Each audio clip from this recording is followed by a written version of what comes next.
Party को ममता बनर्जी ने अपने संघर्ष आंदोलन और सियासी जज्बे से खड़ा किया, आज उसी टीएमसी में सत्ता जाते ही सबसे बड़ा संग्राम छिड़ गया।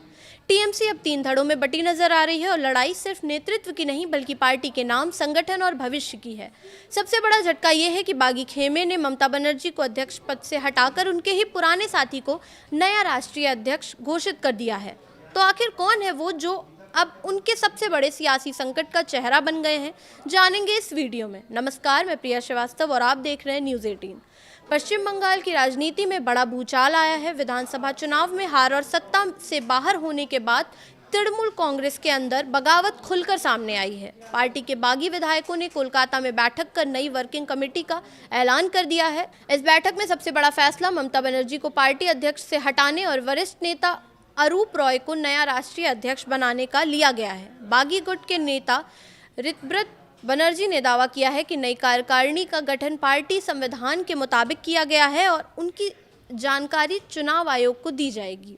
लेकिन सवाल यह है कि आखिर अरूप रॉय कौन है जिन्हें ममता बनर्जी की जगह टीएमसी की कमान सौंप दी गई है। दरअसल अरूप रॉय पश्चिम बंगाल की राजनीति का एक जाना माना चेहरा है। हावड़ा में जन्मे अरूप ने अपने राजनीतिक सफर की शुरुआत छात्र राजनीति से की थी। पहले कांग्रेस की छात्र राजनीति में सक्रिय रहे और फिर 1998 में ममता बनर्जी के साथ तृणमूल कांग्रेस के गठन के समय से ही उनके सबसे भरोसेमंद सहयोगियों में शामिल हो गए। हावड़ा जिले में पार्टी को मजबूत करने में अरूप रॉय की अहम भूमिका रही और इसी वजह से वो लंबे समय तक ममता बनर्जी के करीबी नेताओं में गिने जाते रहे। अरूप रॉय की पहचान एक मजबूत संगठनकर्ता और जमीनी नेता की रही है। वो हावड़ा मध्य विधानसभा सीट से लगातार 4 बार विधायक चुने गए। ममता बनर्जी की सभी सरकारों में वो मंत्री रहे और कृषि विपणन से लेकर सहकारिता जैसे महत्वपूर्ण विभाग संभालते रहे। हावड़ा की राजनीति में गुटबाजी को खत्म करने और कार्यकर्ताओं को साथ लेकर चलने की वजह से उन्हें पार्टी का संकट मोचक भी कहा जाता रहा है। उनकी सरल छवि और जनता के बीच सीधा संपर्क उन्हें एक प्रभावशाली जन नेता बनाता है।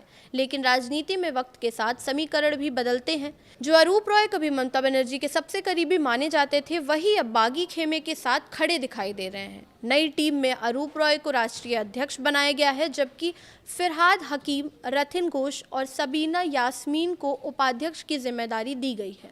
ऋतव्रत बनर्जी, जावेद खान और संदीपन साहा को महासचिव बनाया गया है। अब बंगाल की राजनीति का सबसे बड़ा सवाल यही है कि क्या ममता बनर्जी टीएमसी पर अपनी पकड़ बरकरार रख पाएंगी या फिर उनके ही बनाए संगठन पर बागियों का कब्जा होगा। आने वाले दिनों में चुनाव आयोग और सियासी घटनाक्रम इस लड़ाई की असली दिशा तय करेंगे। फिलहाल इस वीडियो में इतना ही। ऐसे ही और वीडियोस के लिए देखते रहिए न्यूज़ 18।